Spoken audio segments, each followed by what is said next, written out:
मनीषा 10वीं क्लास में पढ़ने वाली एक सीधी साधी लड़की थी। मनीषा का एक दोस्त था जिसका नाम कार्तिक था, जो कि मनीषा को बचपन से बहुत पसंद करता था। लेकिन एक दिन जब दोनों स्कूल के प्लेग्राउंड में बैठकर पढ़ाई कर रहे थे, तभी सामने से एक बड़ी गाड़ी आती है जिसमें से एक लड़का उतरता है। उसे देखकर मनीषा कहती है, अरे वाह, लगता है हमारे स्कूल में एक अमीर बाप की बिगड़ी औलाद ने कदम रखा है। देखो कितनी बड़ी कार है इसके पास। हाँ सही कहा, ये एक बड़े बाप का बेटा है। सुना है कुछ दिनों पहले ही अमेरिका से आया है और इसकी पूरी फैमिली भी यहीं शिफ्ट हो गई है, तो अब से ये हमारे स्कूल में पढ़ेगा। अच्छा ऐसा है क्या? लेकिन इस अमीर के आने से इन लड़कियों को क्या हो गया है? देखो तो कैसे मक्खी की तरह इसके आगे पीछे भिनक रही हैं। भाई मालदार आदमी है, लड़कियां तो पीछे पड़ेगी ही। आज के समय में जिसके पास पैसा है उसके पास सब कुछ है, और जिसके पास पैसा नहीं उसके पास कुछ भी नहीं। अब तू अपना ये ज्ञान देना बंद कर और पढ़ाई शुरू कर, समझा?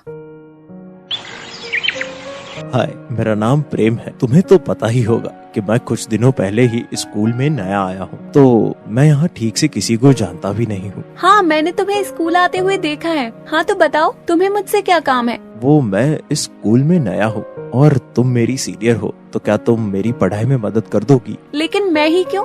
स्कूल में और भी बहुत सारे लोग हैं जो मुझसे अच्छे हैं पढ़ाई में। तुम उनके पास क्यों नहीं गए? क्योंकि मुझे यहाँ बस तुम दिखी, और अगर मैं किसी और के पास जाकर यही सब कहता तो शायद वो भी तुम्हारी तरह मुझे किसी और से पढ़ाई के लिए पूछने को कहती। ऐसे तो मैं किसी से भी स्कूल में पढ़ाई के लिए मदद नहीं ले पाऊंगा। हाँ तुम सही कह रहे हो, चलो मैं तुम्हारी मदद करती हूँ। बताओ तुम्हें क्या पूछना है? इतना कहकर मनीषा अब प्रेम की पढ़ाई में मदद करने लगती है। दोनों को साथ में बैठ पढ़ाई करते देख स्कूल की सभी लड़कियाँ उन्हें देख देख कर जलती थी और आपस में बातें बनाने लगती थी। यहाँ मनीषा और प्रेम पढ़ाई करते रहते और एक दूसरे के अच्छे दोस्त बन जाते हैं। ऐसे ही एक दिन और बीत जाता है। अगली सुबह मनीषा का दोस्त कार्तिक स्कूल आता है तो देखता है मनीषा के साथ स्कूल में नया लड़का बैठा हुआ था, और उसे देखकर कार्तिक कहता है, सुनो भाई, ये सीट मेरी है। यहाँ मैं अपनी दोस्त मनीषा के साथ बैठता हूँ। अरे कार्तिक, इसे यहाँ बैठने के लिए मैंने ही कहा है।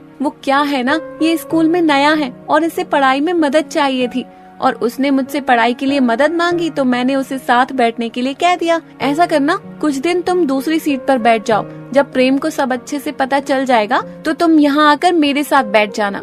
ठीक है, अब कर भी क्या सकते हैं, मैं जाकर पीछे वाली सीट पर बैठ जाता हूँ। कार्तिक को मनीषा और प्रेम की दोस्ती पसंद नहीं आ रही थी। कार्तिक ने कभी सोचा ही नहीं था कि एक दिन में इतना कुछ बदल जाएगा। उसकी दोस्त किसी और की दोस्त बन जाएगी, यहाँ तक कि उसकी सीट भी उससे छिन जाएगी। लेकिन वो कुछ कर भी नहीं सकता था, इसलिए वो चुपचाप मनीषा के पीछे वाली सीट पर जाकर बैठ जाता है। क्लास में जब टीचर आते हैं तो सभी बच्चे पढ़ाई पर ध्यान देते हैं। इसी बीच प्रेम और मनीषा बीच बीच में मजाक मस्ती करने लगते हैं, और ये देखकर कार्तिक को बहुत जलन होती है। मनीषा, लंच हो गया है, चलो दोनों बैठकर खाना खा लेते हैं। ओ मनीषा, तुम कुछ कर तो नहीं रहे हो ना? आज मैंने सोचा कि लंच बाहर करेंगे। मेरे पापा की कार मुझे लेने आई है, तो क्या तुम मेरे साथ लंच करने चलोगी? वैसे आज घर का खाना खाने का मेरा भी मन नहीं कर रहा है। चलो कार्तिक, आज कहीं बाहर जाकर खा लेते हैं। रोज तो घर का खाना ही खाते हैं ना। नहीं मनीषा, मेरा मन नहीं है बाहर जाकर खाना खाने का। तुम दोनों ही जाओ, मैं अकेला ही लंच कर लूंगा। कार्तिक गुस्सा होकर वहाँ से चला जाता है और मनीषा उसे रोकने वाली थी। तभी प्रेम उसे अपने साथ बाहर जाने के लिए कहता है, और मनीषा बिना कुछ सोचे समझे प्रेम के साथ लंच करने चली जाती है। ऐसे ही हर दिन मनीषा कार्तिक से दूर होते जा रही थी और प्रेम के करीब हो रही थी। ऐसे ही एक दिन प्रेम मनीषा के साथ पार्क में बैठा हुआ था और मनीषा से कहता है, मनीषा, हम दोनों की दोस्ती को काफी टाइम हो गया है, लेकिन शायद तुम्हें पता नहीं कि तुम्हारे लिए मैं दोस्ती से कुछ ज्यादा ही फील करने लगा हूँ। मुझे लगता है कि मुझे तुमसे प्यार हो गया है। प्रेम, तुम जो कह रहे हो बिल्कुल वैसा ही मुझे भी महसूस होता है। शायद मैं भी तुम्हारे बहुत करीब आ रही हूँ। अच्छा, ये तो बहुत अच्छी बात है, यानी कि हम दोनों ही एक दूसरे को पसंद करने लगे हैं। तो क्या तुम मेरी गर्लफ्रेंड बनोगी? अब इसमें ना करने जैसी कोई बात ही नहीं है। मनीषा और प्रेम की नजदीकी अब दोस्ती से ज्यादा थी। दोनों ही एक दूसरे को गर्लफ्रेंड बॉयफ्रेंड बना चुके थे, लेकिन इस बात की जरा भी कार्तिक को भनक नहीं थी। एक दिन प्रेम मनीषा को अपने घर घुमाने लेकर आता है। उस दिन प्रेम के घर पर कोई नहीं था। उसके माता पिता किसी काम से विदेश गए थे। लेकिन मनीषा को प्रेम के घर रुके काफी टाइम हो गया था और इस बीच उन दोनों के बीच की नजदीकी इतनी ज्यादा बढ़ गई कि इनकी कोई लिमिट ही नहीं रही। अगली सुबह मनीषा के फिल्म के घर से जाने के बाद प्रेम के पिता आते हैं और प्रेम से कहते हैं, बेटा प्रेम, अमेरिका में हमने फिर से नया काम शुरू किया है, तो हमें फिर से वापस जाना होगा और मैंने तुम्हारा एडमिशन वहाँ करवा दिया है। आज से स्कूल जाने की जरूरत नहीं है, ठीक है? जल्दी से सारा सामान पैक कर लो। लेकिन पापा ऐसे अचानक? हाँ बेटा, तुम्हें तो पता ही है ना, हमारा बिजनेस ऐसे ही चलता है। इस बिजनेस में कब क्या हो जाए कुछ पता नहीं, तो अब तुम ज्यादा मत सोचो और जल्दी चलो। प्रेम को जल्दबाजी में किसी को बिना कुछ बताए ही विदेश जाना पड़ता है और स्कूल में मनीषा प्रेम का इंतजार कर रही थी, लेकिन प्रेम स्कूल नहीं आता। ऐसे ही कुछ दिन और बीत जाते हैं। मनीषा प्रेम का इंतजार करती रहती है पर प्रेम नहीं आता, जिसकी वजह से मनीषा बहुत परेशान हो जाती है। कुछ महीनों बाद उसे उल्टियाँ आने लगती हैं और उसे पता चलता है कि वो प्रेग्नेंट है, लेकिन अब भी प्रेम उसके पास नहीं आया था। एक दिन मनीषा बदनामी से बचने के लिए मरने की कोशिश करती है, तभी वहाँ पर कार्तिक आ जाता है और उसे बचा लेता है। तुम पागल हो गई हो मनीषा? क्या बात है जो तुम अपनी जान देने जा रही थी? बताओ मुझे। मनीषा कार्तिक को पूरा सच बताती है कि वो अपनी जान देने की कोशिश क्यों कर रही थी। उसकी बात सुनकर कार्तिक बहुत नाराज होता है और कोई रास्ता ढूंढने की कोशिश करता है, लेकिन अब काफी देर हो चुकी थी। मनीषा को यूं ही 5 महीने हो चले थे और उसका पेट भी काफी बाहर आ गया था, जिससे कि उसके परिवार वाले और आसपास के लोग अचानक से उसका पेट बाहर आने की वजह पूछते थे। एक दिन उसके माता पिता को भी मनीषा की प्रेगनेंसी के बारे में पता चल जाता है, तो वो मनीषा को घर से बाहर कर देते हैं। लेकिन उसके बुरे वक्त में कार्तिक उसका साथ देता है और उसे अपना लेता है। कुछ महीनों बाद मनीषा एक बेटी को जन्म देती है। मनीषा की बेटी के जन्म के पूरे 1 साल बाद प्रेम वापस आ जाता है। तब उसे मनीषा की हालत के बारे में पता चलता है, तो वो मनीषा से मिलने उसके घर जाता है और मनीषा से कहता है, ये सब क्या है मनीषा? तुम तो कहती थी कि तुम मुझसे प्यार करती थी, लेकिन तुमने किसी और से शादी कर ली और अब तुम्हारे पास उसका बच्चा भी है। तुम धोखेबाज हो। धोखेबाज मैं नहीं, तुम हो। तुमने मेरा इस्तेमाल करके मुझे अकेला छोड़ दिया और मेरे बुरे वक्त में कार्तिक ने मेरा साथ दिया है। मैंने तुम्हें नहीं छोड़ा था। तुम्हारे जाने के बाद मेरे पिता ने मुझे कहा कि हम फिर से अमेरिका शिफ्ट हो रहे हैं और हमें उसी दिन अमेरिका जाना था। मेरे पास तुम्हें बताने के लिए समय नहीं था और बड़ी मुश्किल से अब मैं यहाँ वापस आया हूँ। लेकिन अब क्या फायदा है? तुम तो मुझे भूल चुकी हो। तुमने मुझे धोखा दिया है और किसी और से शादी कर ली। प्रेम, ये बच्चा तुम्हारा है। उस रात जो गलती मैंने की ये उसका नतीजा है, लेकिन अब भले ही ये तुम्हारा बच्चा हो, पर इस पर अब कार्तिक और मेरा हक है, तो तुम यहाँ से निकल जाओ। क्या ये बच्चा मेरा है? तुमने मुझे पहले क्यों नहीं बताया? मनीषा, मुझे माफ कर दो और मेरे साथ आ जाओ। मनीषा, मैं अपने बच्चे और तुम्हारे साथ रहना चाहता हूँ। प्रेम को अपनी गलती का एहसास होता है और वो मनीषा से माफी मांगता है, लेकिन मनीषा उसे माफ नहीं करती और अपने घर से धक्के मारकर बाहर कर देती है। 5 सिर वाली चुड़ैल। एक समय की बात है, एक 5 सिर वाली लालची और भूखी चुड़ैल अचानक गांव पर हमला कर देती है और कहती है, कहाँ भाग रहे हो सबके सब? मैं सबको पकड़कर खा जाऊंगी, मैं किसी को नहीं छोड़ूंगी। तभी गांव वाले उसके डर से इधर उधर भागने लग जाते हैं और कहते हैं, अरे मर गया रे, नाश पिटे इस चुड़ैल का, भागो अपनी जान बचाकर, भागो। जिंदगी में कभी एक सिर वाली चुड़ैल नहीं देखी, ये तो 5 सिर वाली चुड़ैल निकली। हे हनुमान जी, बस आज आप इस चुड़ैल से बचा लो। इस तरह गांव वाले भाग भाग कर अपने घरों में छुप जाते हैं, लेकिन तभी एक बच्चा चुड़ैल के पैरों के नीचे दब जाता है। बचाओ मुझे, ये चुड़ैल मुझे मार कर खा जाएगी। बचाओ मुझे, बचाओ, ये चुड़ैल मुझे मार कर खा जाएगी। तभी चुड़ैल के सर से चिपकी हुई एक सरकटी चुड़ैल बोलती है, बहन छोड़ो इस इंसान को, देखो सामने कितना हट्टा कट्टा सांड है, आज तो उसको लेकर चलेंगे, उसको खाने में बड़ा मजा आएगा। तभी चुड़ैल उस लड़की को लात मारकर भगा देती है और सांड को लेकर उड़ जाती है। इस तरह वो अपने गुफा में पहुंच जाती है। तभी उसके सर से चिपकी हुई सरकटी चुड़ैलें बोलने लगती हैं। पहले मैं खाऊंगी, पहले मैं खाऊंगी, पहले मैं खाऊंगी, पहले मैं खाऊंगी, नहीं नहीं पहले मैं खाऊंगी। तभी चुड़ैल कहती है, चुप हो जाओ सबके सब, सबको अपना अपना हिस्सा मिलेगा। तभी सभी मिलकर उस सांड को पेट भर कर खाते हैं।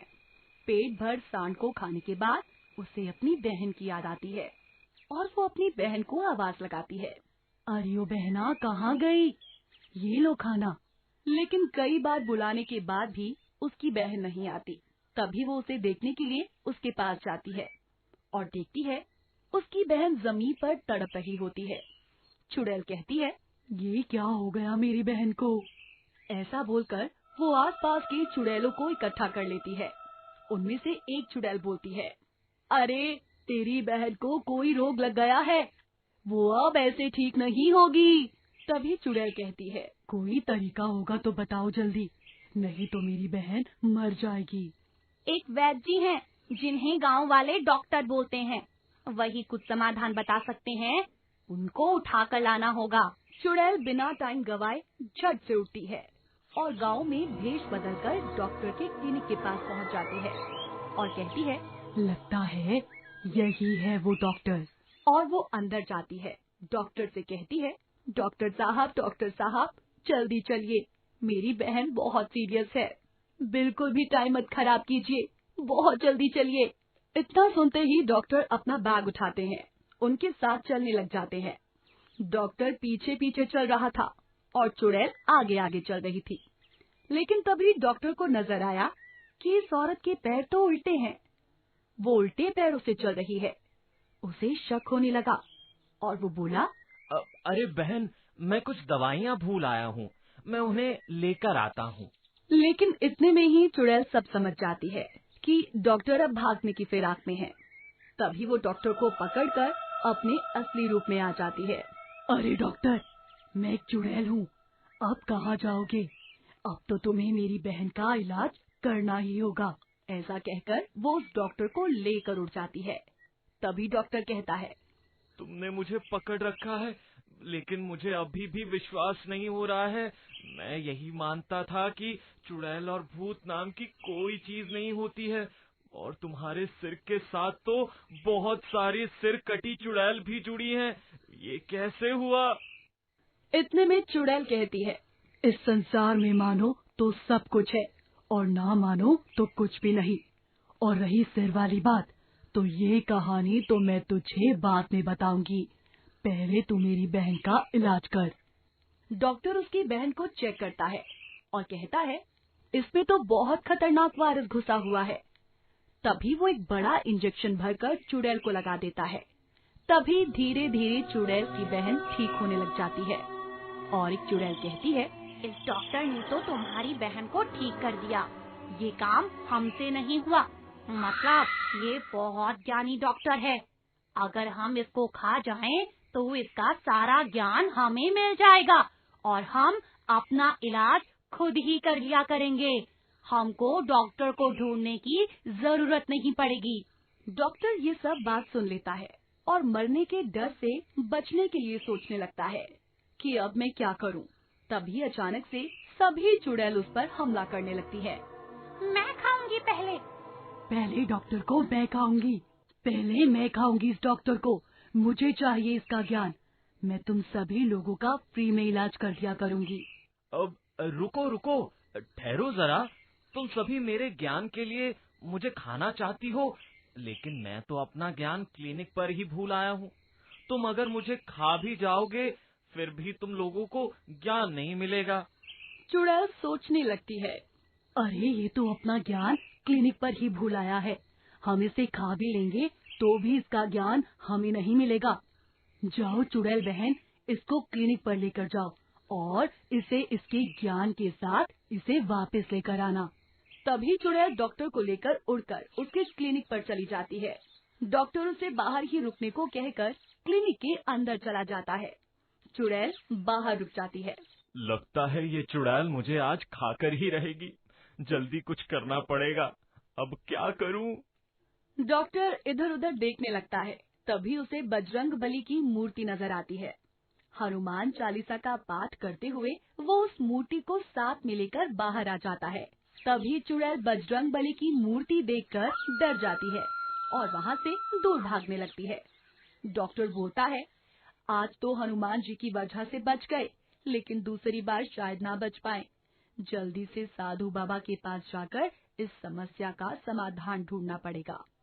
वो साधु महाराज के पास जाता है। महाराज बरगद के नीचे बैठे हुए थे। डॉक्टर बोलता है, प्रणाम गुरुजी, मैं बहुत मुसीबत में फंसा हुआ हूँ, मेरी मदद कीजिए। तभी साधु महाराज बोलते हैं, मैं तुम्हारी समस्या को जानता हूँ। तुम्हारे पीछे एक 5 सिर वाली चुड़ैल पड़ गई है और वो तुम्हें खाना चाहती है। उससे बचने का एक ही समाधान है। महाराज, मुझे जल्दी बताइए। ये लो बोतल, और मैं जो मंत्र बताऊं उसे 2 बार बोलकर 4 बार हाथ हिलाने हैं। फिर ये चुड़ैल इस बोतल में कैद हो जाएगी। फिर तुम इस बोतल को समुद्र में फेंक देना, तुम्हें इस मुसीबत से छुटकारा मिल जाएगा। तभी वो डॉक्टर साधु बाबा से मंत्र पूछकर जादुई बोतल लेकर घर चला आता है। फिर कुछ दिनों के बाद वो चुड़ैल फिर से वापस आ जाती है और अपना कहर बरपाने लगती है। सब चिल्लाते हुए इधर उधर भागने लगते हैं, बचाओ बचाओ। फिर ये चुड़ैल आ गई। अरे, ये तो वही चुड़ैल है, 5 सर वाली। तभी डॉक्टर भागा भागा अपने घर जाता है और घर से अपनी वही जादुई बोतल लेकर आता है। वो साधु बाबा के दिए हुए मंत्र को 2 बार बोलता है। ओम चुड़ैल तेरा नाश हो जाए और तू इस बोतल में बंद हो जाए। ओम चुड़ैल तेरा नाश हो जाए और तू इस बोतल में बंद हो जाए। और फिर 4 बार अपने हाथ घुमाता है। इतने में ही चुड़ैल का हिलना डुलना बंद हो जाता है और वो उस बोतल में आने लगती है। फिर बोतल में कैद हो जाती है। डॉक्टर बिना टाइम गवाए उस बोतल को फेंकने के लिए समुद्र की ओर चला जाता है और फिर समुद्र में फेंक देता है। इस तरह वो डॉक्टर उस चुड़ैल से हमेशा हमेशा के लिए छुटकारा पा जाता है।